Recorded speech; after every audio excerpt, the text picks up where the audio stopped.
The glass doors of the Aldermere Capital boardroom were frosted just enough that I could see the shapes of them inside. 11 silhouettes, laughing, leaning back in their chairs. I'd booked that room. I'd ordered the wine on the credenza. My name was on the calendar invite.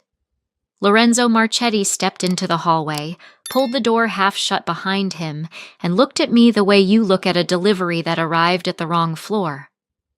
"Astrid," he said, smiling, "this dinner is for people who actually move capital. Why don't you head home?"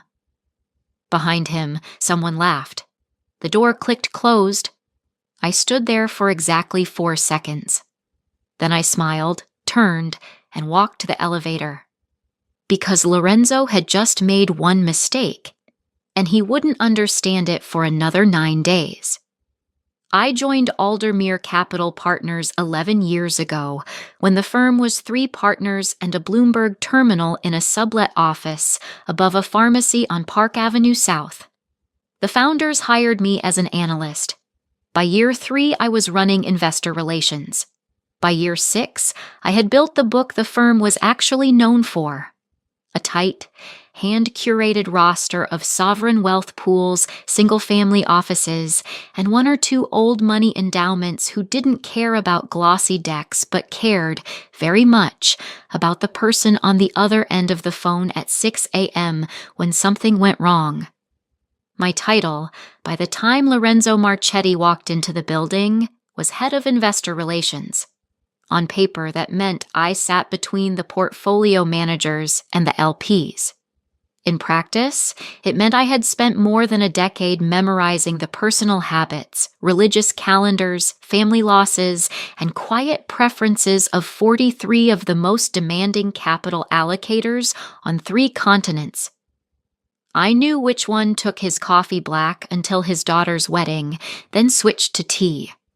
I knew which one only signed extensions in person, never by DocuSign. I knew which one had, twice, increased his allocation by $100 million after a phone call from me on a Sunday night. That last one was Rami Hakim. But I'll come back to him. Aldermere had a good run. We crossed $4 billion under management in our 7th year, $7 billion in our 9th. The founders, Henrik and Matteo, were brilliant on credit, mediocre on people, and self-aware enough to leave the relationship side to me. We had a small, clean culture. No one shouted. No one took credit. No one needed to. Then, last spring, the founders sold a controlling interest to a holding group out of Geneva. They didn't tell me until 2 days before the announcement. I understood. I would have done the same in their position. The check was generational. They walked. The holding group's first move was to install a new CEO. His name was Lorenzo Marchetti, 41 years old. He had run a structured credit desk at a European bank, then a mid-size fund in London that, the year before he left it, had quietly hemorrhaged 2 of its 3 largest clients. None of that appeared in the press release. The press release said, "Transformative Leadership" and "Next Chapter." He arrived on a Tuesday in a navy suit that was a half size too tight and a watch that announced itself before he did. The full staff was assembled in the main conference room, what we called the aquarium, because 2 of the walls were glass, looking out onto the trading floor. 46 people. He spoke for 19 minutes. I timed it because I time things. "Aldermere has been," he said, "a beautiful little boutique, a jewel, but it has been managed like a family business." He smiled when he said, "family business." It was not a kind smile. "My job is to professionalize this platform." He listed his pillars: brand, distribution, scale. He used the word institutionalize 4 times. He did not, in 19 minutes, mention a single one of our LPs by name. He did not mention me at all. Afterward, in the hallway, he stopped me. He'd clearly been briefed. "Astrid, right? Investor Relations." "Head of Investor Relations," I said evenly. He nodded the way men nod when they've already decided your title is a rounding error. "Right." Let's get coffee soon. I want to refresh our LP communication strategy, modernize the touch points. I said that would be fine. The coffee never happened. What happened instead was that, over the next 6 weeks, Lorenzo began pulling LP conversations out from under me. Not abruptly. He was too smooth for that. It started with small things. He copied himself onto an email thread I'd been managing for 2 years with a Norwegian pension. He inserted himself into a call with a Boston endowment by claiming the founder had asked him to introduce the new direction. He flew to Singapore for a meeting I had arranged with a client I had cultivated for 9 years and didn't tell me he was going until I saw the calendar invite from the LP's chief of staff, copying me as a courtesy. I said nothing. I said nothing because I had watched men like Lorenzo before. The ones who confuse a relationship for a contact. The ones who think that if they shake the right hand and use the right verbs, the money will follow them instead of the person who earned it. They are always wrong, and they always find out at the same moment. Too late. The second scene I'll tell you about happened in the aquarium, 6 weeks after Lorenzo's arrival. It was the quarterly LP review. 23 people in the room. Henrik was on the dial-in, retired but contractually present for another year. Lorenzo was at the head of the table. I sat where I always sat, 3 chairs down on his right, with my LP book open and tabbed in front of me. Lorenzo walked through the LP roster slide by slide. When he got to the Hakim allocation, the largest single line on the page, in bold, he tapped it with his pen and said, "This relationship is going to need to be elevated. I'll be taking point on Hakim personally from this quarter forward. Astrid will continue to support on logistics." He did not look at me when he said it. A junior analyst at the end of the table, 24 years old, 3 months into her seat, glanced at me with the careful expression of someone watching a small animal walk into a road. I gave her the faintest shake of my head. Not now. Not here. After the meeting, Lorenzo stopped me at the door. "I assume you understand," he said, in a tone that was almost gentle. "Hakim is sovereign adjacent money. That's a CEO-level relationship. It was never appropriate for it to sit at your level." "I understand," I said. I went back to my desk. I opened the locked drawer where I kept the things I did not keep on the firm's server. I took out a single folder, slim, beige, with a piece of red electrical tape along the spine. Inside was the side letter Rami Hakim had signed with Aldermere 9 years ago, when his allocation was still only $400 million. I had drafted 3 of its clauses myself. The founders had approved them without reading carefully. They were busy that week with a fundraising trip, because they trusted me. I read the relevant clause for the first time in years. It still said exactly what I remembered. I closed the folder, put it back in the drawer, and turned the key. Then I opened my calendar, scrolled forward 9 days, and looked at the entry for the LP dinner Lorenzo was already planning. I was on the invite list. For now. The next morning, the memo went out. It was 8 paragraphs of clean corporate English, signed by Lorenzo, copying the holding group in Geneva. The headline was Realignment of Capital Formation Function. Buried in paragraph 6 was the only line that mattered. Astrid Lindqvist will transition from head of investor relations to senior director, LP operations, effective immediately, reporting to the chief executive officer. LP operation. He had invented a function so he could give it to me. I read the memo twice at my desk, then closed it. The hallway outside my office had gone briefly quiet, the way an open plan floor does when 46 people are all reading the same thing at the same time and pretending they aren't. A senior portfolio manager named Theron stopped at my door, leaned in and said, "I'm sorry, Astrid." "For what?" I said. He didn't have an answer. He left.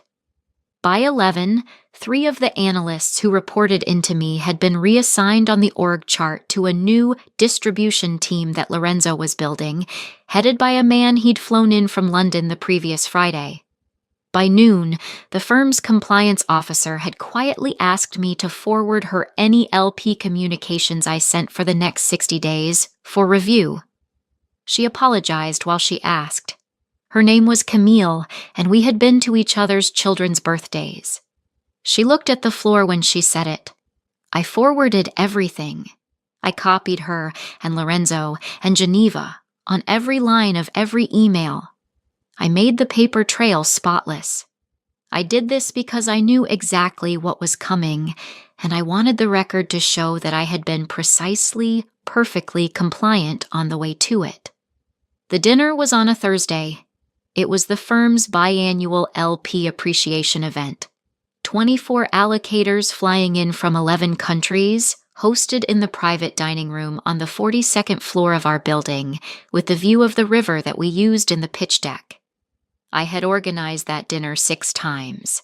I had chosen that room. I had personally called the seafood supplier the day before to confirm the langoustines were from the Bay of Cadiz, not Galicia, because Rami Hakim's wife had once mentioned a preference at a charity gala in 2019, and I had written it down. Rami Hakim was on the guest list. So was I until I wasn't. I arrived at 6:48 p.m., 12 minutes early as I always did, in the dark green dress I had worn to every Aldermere dinner for 9 years. Superstition is real, and I don't apologize for it. The hallway outside the private dining room was glass on one side, mahogany on the other. I could see them through the frosted panels. 11 silhouettes laughing, leaning back, one of them gesturing with a wine glass. Lorenzo stepped out through the half-open door. He had 2 flutes of champagne in his hands, and his suit jacket was unbuttoned. He saw me, and his expression resolved into the practiced patience of a man about to do something distasteful and entirely deliberate. "Astrid," he said, smiling, "this dinner is for people who actually move capital. Why don't you head home?" Behind him, I heard a laugh. Male. I knew the voice. It was the new head of distribution from London, the one I had not been introduced to. He was sitting in my seat. From the angle of the half-open door, I could see his elbow on the table, gesturing, the way Lorenzo gestured. "Lorenzo," I said, "Rami is expecting me to be there. Rami is expecting the firm's CEO to be there." He took a sip of his own champagne, "which is what he's going to get. We'll touch base tomorrow about your operations work stream." The door behind him swung open 3 inches as a waiter slipped through with a tray, and for a fraction of a second I saw the table. 24 chairs, 23 filled. Rami's seat was empty. He had not arrived yet. He had not seen this. Good. The waiter pulled the door closed. Lorenzo waited, eyebrows slightly raised, holding the champagne flutes like he was holding a door closed. "Of course," I said. "Have a lovely evening." I turned. I walked to the elevator. I did not look back. Inside the elevator, alone, I watched the floor numbers count down. 42, 38, 25. My reflection in the polished steel looked exactly like a woman who had just been politely escorted out of a room she had built. Which I was. There is no point pretending otherwise. But here is what Lorenzo did not understand, and what the holding group in Geneva had not bothered to ask before they let him do it. Rami Hakim had not committed his $2.9 billion to Aldermere Capital Partners. Rami Hakim had committed his $2.9 billion to me. The side letter from 9 years ago said so, in language I had personally negotiated, in a clause the founders had signed without reading because they were tired and grateful and on a plane the next morning. The mandate was tied to my continued involvement in a way that Lorenzo, in his 19-minute speech about institutionalizing the platform, had never thought to check. The elevator opened onto the lobby. Marble. twin security guards. I nodded at the one whose son was in remission, the way I did every night. Outside, the air was cold and a taxi was already pulling up. I told him my address. I sat in the back and I did not cry. I have not cried at a humiliation in 18 years.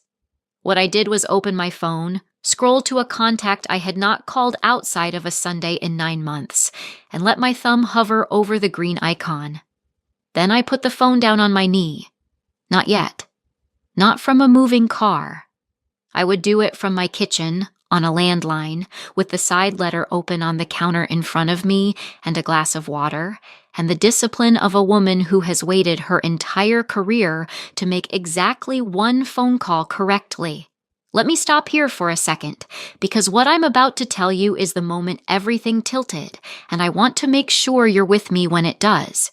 So tell me in the comments, when someone in power has shut a door on you mid-career, did you stand outside it and explain yourself, or did you walk away and let the silence do the work? I want to know how you carried it. And if this story is finding you tonight, subscribe. Because the call I made from my kitchen on a landline at 9:47 p.m. on a Thursday is the one that took Lorenzo's company apart before he finished his dessert. I called him at 9:47 p.m. from my kitchen. The side letter was open on the counter, all 42 pages of it, weighted at the corners by a coffee mug and a salt shaker so the spine wouldn't shut.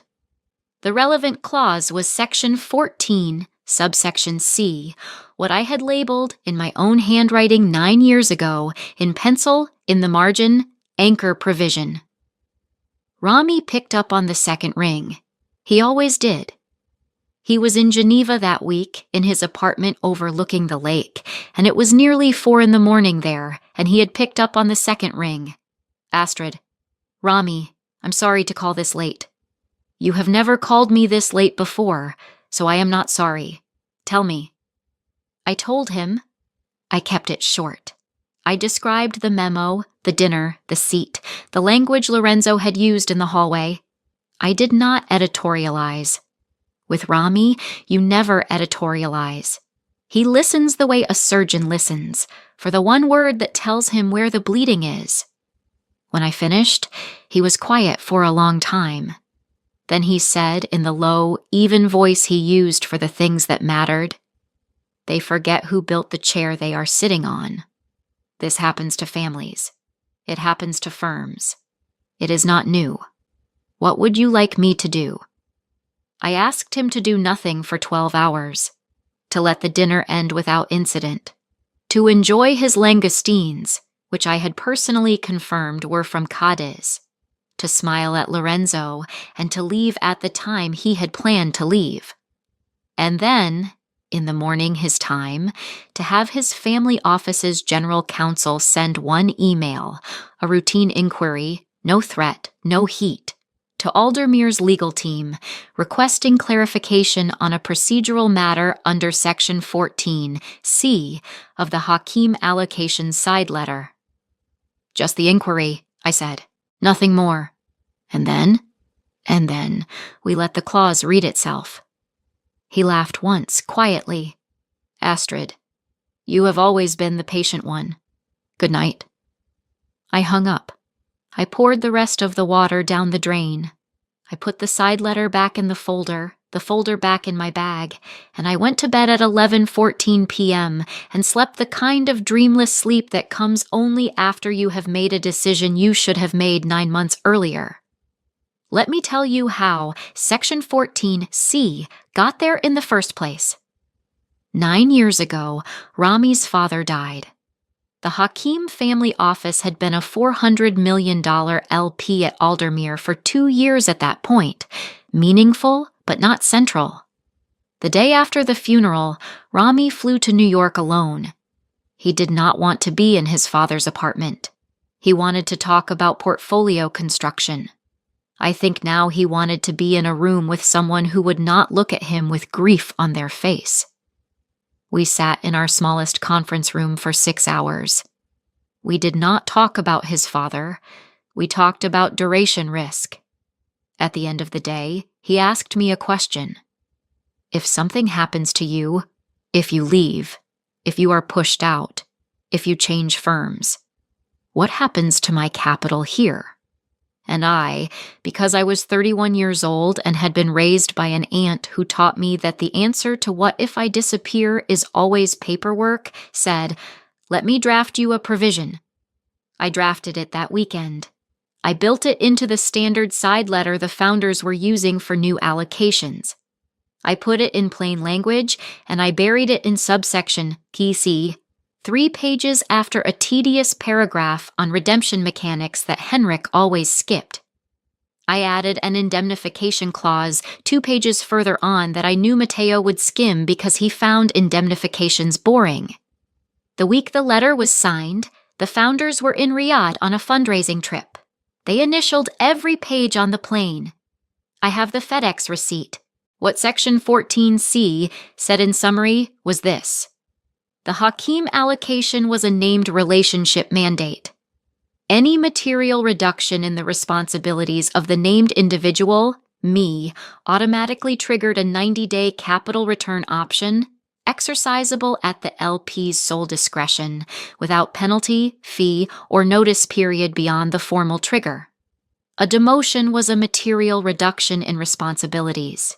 A demotion was, in fact, the exact textbook example I had used when I drafted the clause. The memo Lorenzo had circulated on Wednesday morning was the trigger. He had written it himself. He had copied Geneva. He had signed it. By the time the Friday morning inquiry email from Rami's general counsel landed in Aldermere's legal inbox, the 90-day clock had already started ticking 16 hours earlier, and no one inside Aldermere knew yet. I arrived at the office on Friday at 8:02 a.m. in the same dark green dress, because I am superstitious and because I wanted Lorenzo to see me in it. Lorenzo was at his standing desk on the executive floor. He looked rested. He looked, frankly, pleased with himself. He had a half-finished espresso in his hand and was reading something on his monitor with the small, satisfied frown of a man congratulating himself for a successful evening. I walked past his office without stopping. I went to my own desk. They had not yet moved me to the new LP operations pod, which was a small mercy of corporate inefficiency. And I opened my email. There were 47 unread messages. One of them was from Camille in compliance, marked urgent. It had been sent at 8:01 a.m., 1 minute before my arrival. Astrid, legal received a clarification request from Hakim Family Office at 7:52 a.m. local. They are asking about Section 14 UC of the side letter. Do you have a copy of the executed version? Lorenzo wants it on his desk in 20 minutes. See, I read it twice. I closed my laptop.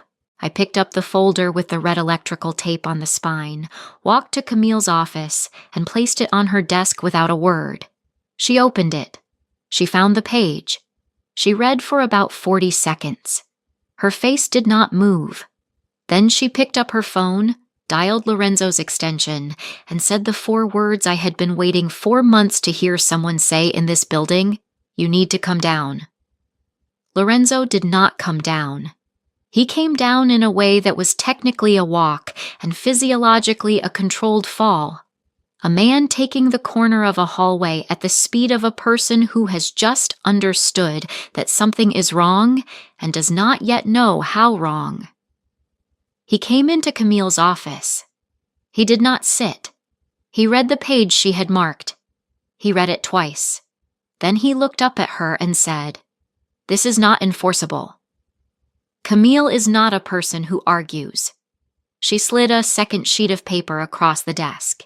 It was the indemnification clause, 2 pages later, that Matteo had skimmed.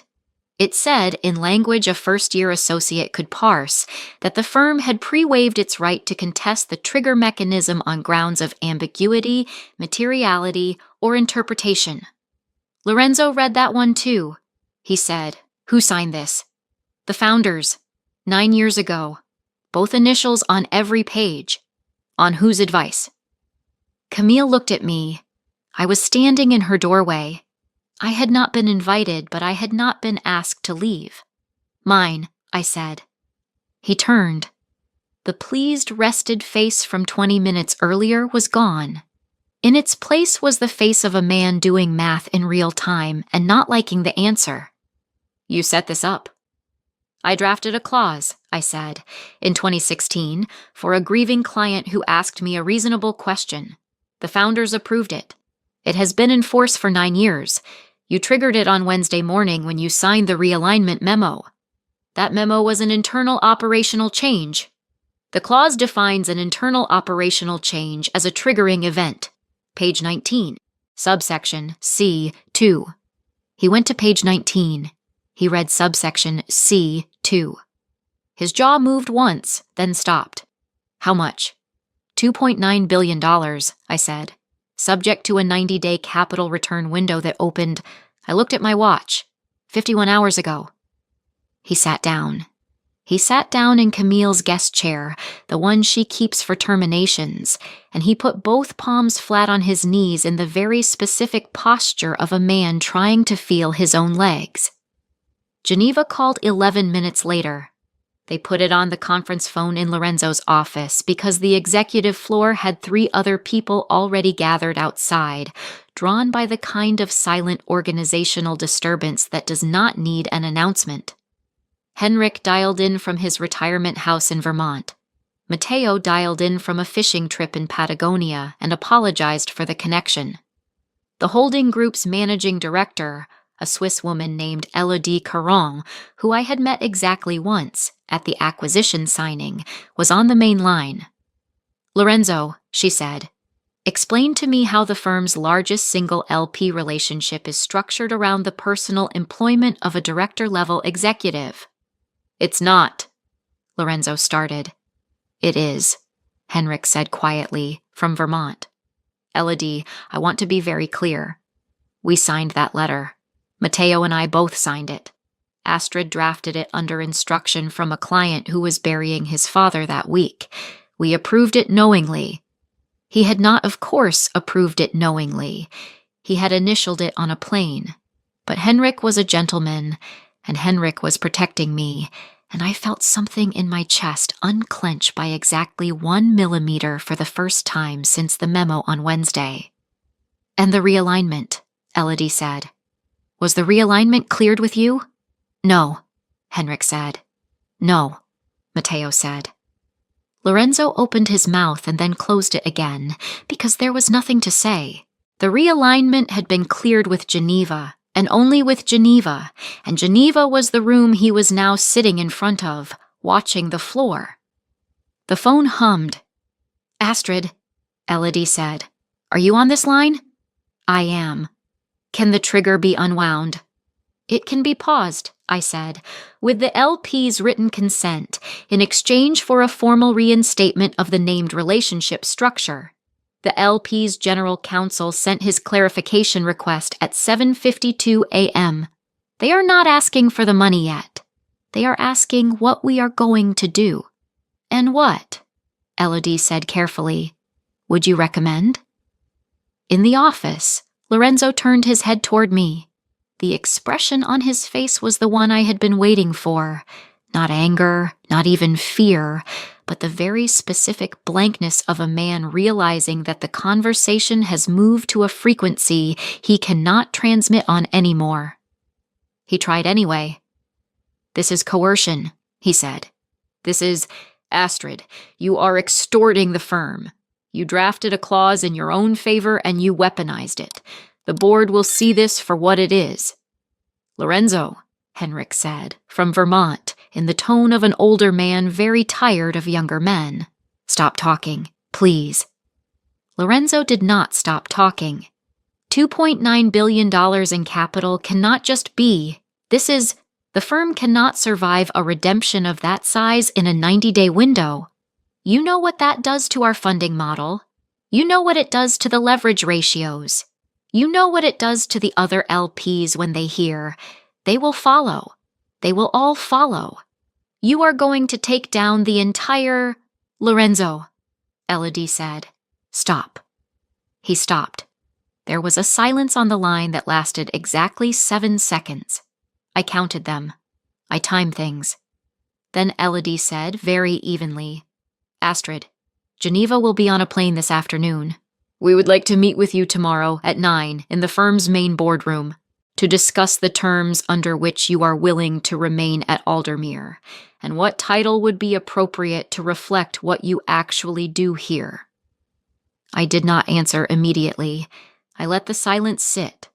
I let Lorenzo, in the chair across from me, hear the silence with both ears. 9 o'clock is fine, I said. I'll have my counsel present. Of course. And, Elodie, one more thing. The 14 other LPs whose side letters I personally drafted between 2016 and 2022 all contain similar anchor provisions. Different language, same intent. You may want to pull those files before tomorrow. The line went very quiet. In the office, Lorenzo Marchetti closed his eyes. The 9 a.m. boardroom meeting lasted 97 minutes. I brought counsel, a quiet woman named Inessa Petrova from a firm I had retained personally on my own dime 2 years earlier, because I am, as Henrik had once told a room full of allocators, the only person at Aldermere who treats paperwork like a religion. Elodie Caron flew in with 2 members of the holding group's investment committee and a Swiss lawyer who said nothing for the first hour. Lorenzo was not in the room. He had been asked to wait on the floor below. Elodie did not negotiate. She asked me what I wanted. I told her. I wanted managing partner. I wanted a seat on the operating committee with a permanent vote. I wanted my equity grant restructured into a partnership stake, vesting from the date the founders had originally promised it to me 5 years earlier, and not from this morning. I wanted the LP relationships moved back under me, every one of them, and I wanted Lorenzo's distribution function dissolved and the man from London paid out and sent home. I wanted Camille in compliance promoted to general counsel because she had earned it and because she had picked up the phone when she could have just forwarded the email. And I wanted Lorenzo gone by close of business. Elodie wrote it all down. She did not push back on any of it. When I finished, she said, "We accept. The board will ratify this afternoon. Lorenzo's departure will be announced before the market closes. We will frame it as a mutual decision around strategic direction." "It will not be a mutual decision," I said. "It will be a termination for cause." He triggered the clause. "The cause is on record." Inessa, beside me, did not move. Elodie looked at her, then back at me. "For cause," she said. "Yes, we accept." That afternoon, at 3:54 p.m., Aldermere Capital Partners issued a brief press release announcing the departure of its chief executive officer following a review of governance and capital formation practices. It did not name a successor publicly. Internally, the memo went out at 4:02 p.m. The new structure had me at the top. Henrik called from Vermont and laughed for almost a full minute before he was able to congratulate me coherently. Rami's general counsel withdrew the redemption inquiry at 4:14 p.m. The $2.9 billion never moved. It had never needed to. The clause had done its work simply by existing, the way a fence does its work without ever having to be a fence. Lorenzo cleared his desk on Saturday morning under the supervision of building security. I was not there. I heard about it from Camille, who was. He took the silver pen the firm had given him on his first day. He left the watch. He was hired 10 weeks later by a smaller fund in Zurich at, I am told, a meaningful pay cut. The press release announcing his arrival did not mention Aldermere. 3 months after that, 2 of his LPs at the Zurich Fund called me asking if I would take a meeting. I did. They are now Aldermere LPs. Neither of them mentioned Lorenzo by name. The man from London was paid out and went home. Camille became general counsel and called her mother from the office that night. The junior analyst who had watched me with the careful eyes in the aquarium that day, her name was Sifa, and I had never properly thanked her for the look on her face that afternoon, was promoted, at my recommendation, to a seat in our principal investments group. 8 months later, I was photographed on the cover of an industry monthly, leaning against the window of the 42nd floor dining room, the same window, the same view, with a caption that read, in the kind of headline writing that is almost always wrong, "The Quiet One." I clipped the photo and mailed it to Rami in Geneva. He wrote back, on paper, in fountain pen, 2 lines. "They never knew you were quiet on purpose. Lunch in Cadiz, June." I framed the note. It is on the shelf above my desk, beside the side letter, which is still in its folder, still with the red electrical tape on the spine, because some objects earn their permanence. Here's the part I want you to hear. I did not win because I was angry. I did not win because I was clever. I won because, on a Saturday in 2016, a 31-year-old version of me sat at a kitchen table with a yellow legal pad and decided that the answer to a grieving client's question deserved more than a verbal reassurance. I won because, 9 years later, when a man in a too-tight suit closed a door in my face and told me the dinner was not for me, the woman at that kitchen table had already finished the work. You do not get to choose the moment they underestimate you. You only get to choose what you put on paper, quietly, in the years before they do. Lorenzo learned the same thing every man like Lorenzo eventually learns, which is that the chair you sit in does not belong to you. It belongs to whoever wrote the clause about how to remove you from it. He just hadn't read his. I had read mine.